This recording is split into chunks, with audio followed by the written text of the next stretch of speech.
हवा महल।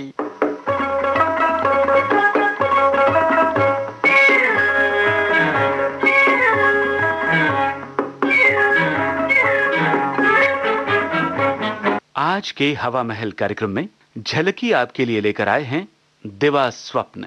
लेखक मनुभाई देसाई, निर्देशक सत्येंद्र शरत।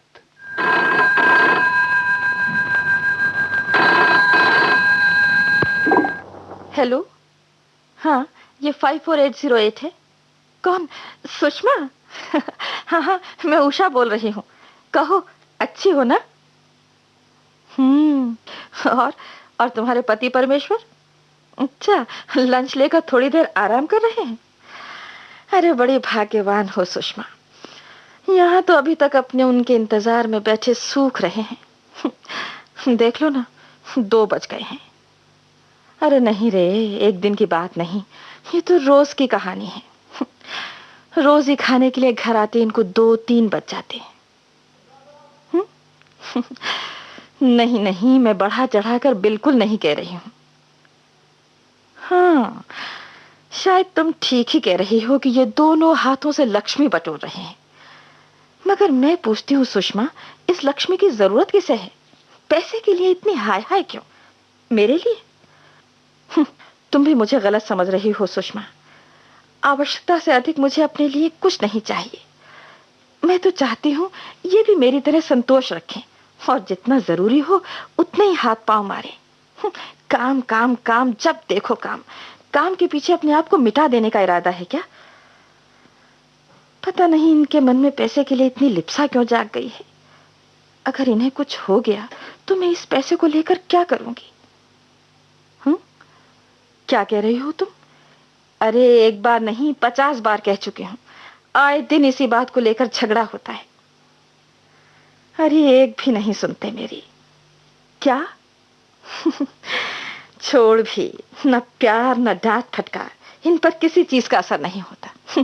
चिकने घड़े हैं ये। सुषमा, शायद वो आ गए, किसी की आहट आई है। अच्छा, शाम को फोन करूंगी। हाँ हाँ हाँ, जरूर। अजी मैंने कहा फोन से छुट्टी मिल गई हो तो आपसे प्रार्थना की जाए कि इस नाचीज की तरफ भी ध्यान दीजिए। क्या ध्यान दूं आपकी तरफ? आरती का थाल लाऊं सजाकर आपके लिए? 2:30 बज रहे हैं। अब तो मंदिर में भी भगवान के शयन का समय हो गया है। बस इतने ही व्यंग्यबाण हैं आपके पास? कुछ और भी तो जली कटी सुनाइए। सुबह से निकले थके मांदे आदमी के दिन में घर लौटने पर क्या इससे ज्यादा स्वागत उसका नहीं किया जा सकता? जरूर किया जा सकता है। हाँ, आप तो इससे ज्यादा स्वागत के अधिकारी हैं। तो फिर रुक क्यों गई? जो कुछ आपके मन में है उसे बाहर ले आइए। कोई कसर नहीं रहनी चाहिए। कसर तो आपने नहीं छोड़ी है कोई। 1 दिन हो, 2 दिन हो, मगर यहाँ तो हफ्ते और महीने निकलते जा रहे हैं और आपके रूटीन में इंच भर का फर्क नहीं आ रहा है। सुबह भागते भागते नाश्ता करते हैं, दिन का खाना खाने के लिए आपको 3 बजे घर आने की फुर्सत मिलती है। खाना दिन में कई बार ठंडा होता है, कई बार गर्म होता है। मेरी एक आंख दरवाजे पर रहती है, दूसरी घड़ी पर। एक कान दरवाजे की घंटी पे लगा रहता है, दूसरा फोन पर। आप अब आ रहे हैं, अब आ रहे हैं, अब आ रहे हैं। और इतनी प्रतीक्षा के बाद हाथ पल्ले क्या लगती है? निराशा। आप आते हैं 2:30 बजे, कभी 3 बजे, और कभी उस समय जब लोग शाम की चाय पीकर घर घूमने के लिए बाहर निकलने की तैयारी कर रहे होते।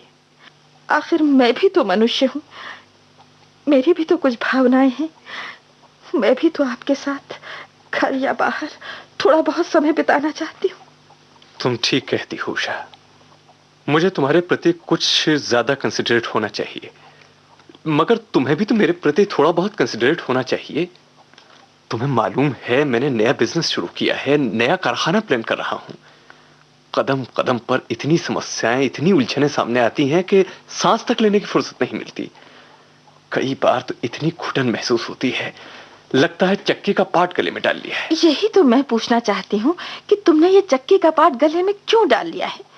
क्या इस नए बिजनेस के शुरू करने से पहले हम लोग भूखे मर रहे थे? नहीं, लेकिन जिस तरह की जिंदगी हम जी रहे थे वो कोई जिंदगी थी? छोटा घर, सीमित आमदनी, सब सुख सुविधाओं का अभाव। हाँ, अब घर बड़ा हो गया है, आमदनी बढ़ रही है। हाँ, सपना तो कम से कम इस बात का देखा ही जा रहा है। सुख सुविधाएं भी पहले की तुलना में ज्यादा हो गई हैं, मगर अब घर के स्वामी को इस बड़े घर और इन सुख सुविधाओं का उपभोग करने का अवकाश नहीं है। भाग्य का ये कितना बड़ा व्यंग है। उषा, ये कुछ ही दिनों की तो बात है। एक बार काम चल निकलेगा तो फिर मुझे अवकाश ही अवकाश रहेगा। फिर तो सारा समय तुम्हें और घर को ही दूंगा मैं। ये दिन हफ्तों में बदल जाएंगे, हफ्ते महीनों में और महीने वर्षों में, और आपको कभी अवकाश नहीं मिल पाएगा। एक समस्या मिटेगी तो दूसरी नई समस्या आ खड़ी होगी, वो खत्म होगी तो एक बिल्कुल ही नई समस्या आपको घेर लेगी, और आपका जीवन कोल्हू के बैल की तरह एक निश्चित दायरे में गोल गोल घूमता जाएगा। तुम मुझे कोल्हू का बैल कहती हो उषा? मेरी ऊपर उठने की आकांक्षाओं का मजाक उड़ाती हो? आपके जीवन में कुछ करने या ऊपर उठने की महत्वाकांक्षाओं का नहीं, मैं दिवा स्वप्न देखने की आपकी आदत का मजाक उड़ाना चाहती हूँ। मैं दिवा स्वप्न देखता हूँ? हमारा विवाह हुए 14 वर्ष हो चुके हैं और आपने अभी तक दिवा स्वप्न देखने के अलावा कुछ नहीं किया है। यदि इस बीच में स्कूल की नौकरी ना करती होती तो शायद हम लोग भूख से मर गए होते। कर्जदार तो खैर हम हो ही गए थे। तो क्या इन 14 वर्षों में मैंने कोई उद्यम, कोई कोशिश नहीं की है? की है, मगर आपकी सारी कोशिशें असंभव को संभव बनाने की थी, इसीलिए आप असफल रहे। आपने कभी कोई ऐसा काम हाथ में नहीं लिया जो आपकी शक्ति और आपके साधनों की पहुंच के अंदर होता। आपने किसी छोटे काम में हाथ नहीं डाला। आपने वही प्रोजेक्ट हाथ में लिए जिनमें सैकड़ों नहीं, हजारों और लाखों रुपए पाने के सपने छिपे थे, और क्योंकि उन सपनों की नींव मजबूत नहीं थी, इसीलिए जल्दी ही वे सपने आकाश से नीचे आ गए। उसी निर्दय निर्मम धरती पर जहां गिरगांव रोड की हमारी वो अंधेरी, तंग और सीलमदार खोली थी, जहां दिन में भी कॉकरोच घूमते रहते थे। हर महत्वाकांक्षी व्यक्ति को शुरू में थोड़ी बहुत असफलता मिलती है, उससे निराश होकर वो हाथ पर हाथ रखकर थोड़ी ही बैठ जाता है। मैं कहती हूँ, तुम समझते क्यों नहीं? मैं तुम्हें अकर्मण्य होकर घर में छिपे बैठने के लिए तो नहीं कहती हूँ, नहीं, मैं ये कहती हूँ कि तुम सपने मत देखो। हो तो फिर तुम क्या कहती हो? यही कि सपने देखो मगर दिवा स्वप्न नहीं। थोड़े से काम शुरू करो, छोटा काम शुरू करो, उसको धीरे धीरे बढ़ाते हुए ऊपर ले जाओ, और इस तरह अपनी महत्वाकांक्षाओं की पूर्ति करो। छोटा सा पौधा ही धीरे धीरे बड़ा होकर एक दिन विशाल वृक्ष बनता है। तुम लाख कोशिश करो, तुम एक महीने में धरती पर एक बहुत बड़े वृक्ष की जड़ें नहीं जमा सकते, और तुमने आज तक ऐसा ही करने की कोशिश की है। मगर अजय तो कहता है कि योजनाएं बड़ी ही होनी चाहिए। छोटी योजना तो मालगाड़ी की तरह होती है जो घिसट घिसट कर चलती है, और कभी कभी तो छोटे से फासले को तय करने में महीनों लगा देती है।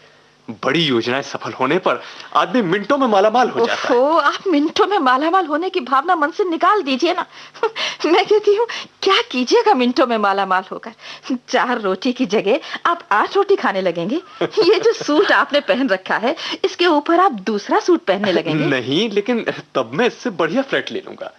घर में सुख सुविधा ऐश्वर्य का अधिक सामान ले आऊंगा। जीवन की इस दौड़ में मैं किसी से पीछे क्यों रहूं?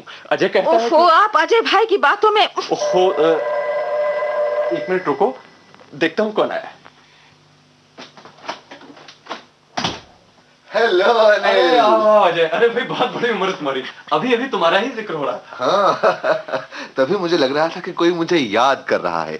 भाभी नमस्कार। नमस्कार। अरे ये क्या, मेरे इंतजार में अभी तक खाना मेज पर ही रखा है। अरे इस तकल्लुफ की क्या जरूरत थी, भाई आप लोग खा लेते, मैं तो घर से थोड़ा बहुत खाकर ही चला था। मगर ये बात नहीं है अजय, खाना अभी तक न खा सकने का कारण वो नहीं है जो तुम समझ रहे हो।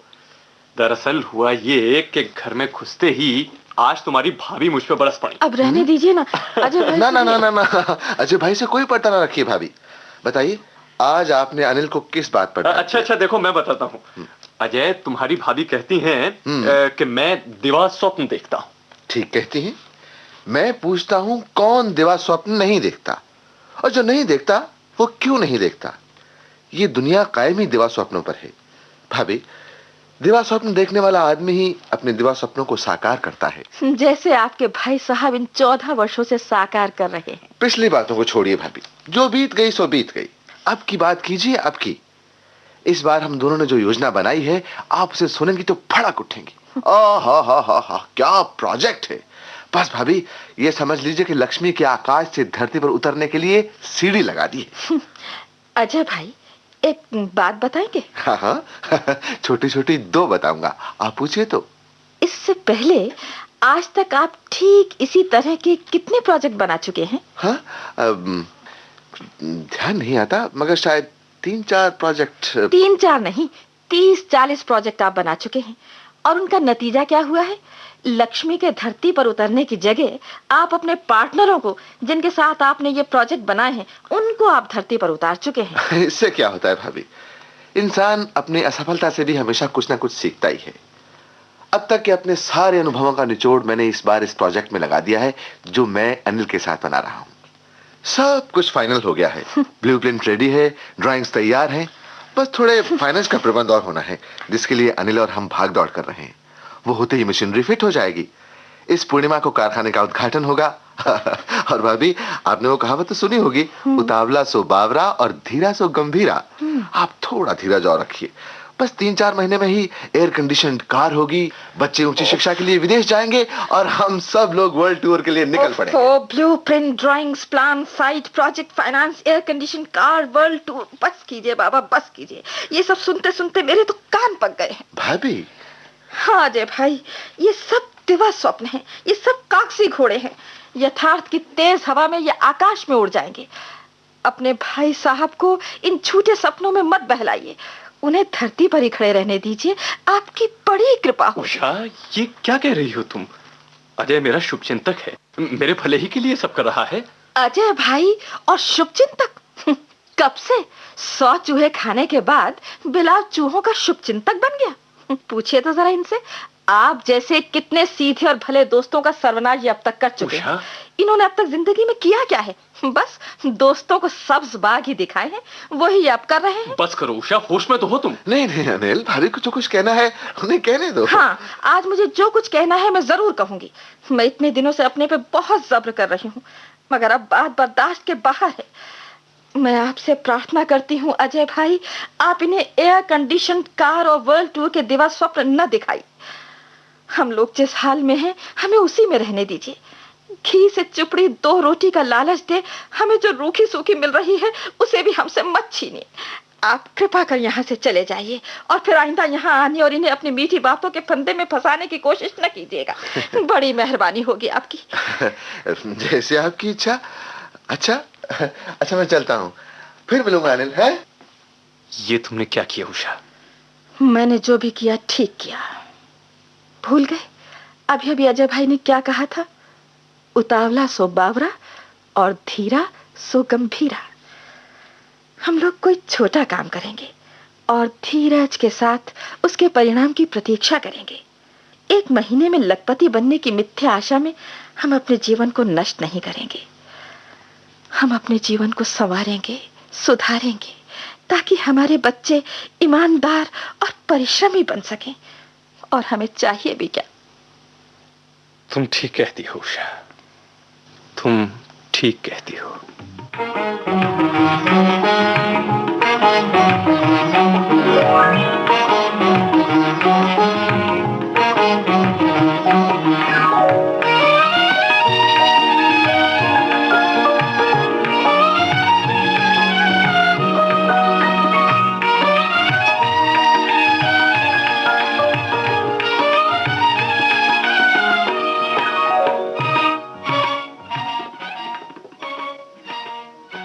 दिवा स्वप्न, ये झलकी अभी आपने सुनी। लेखक मनुभाई देसाई, निर्देशक सत्येंद्र शरद।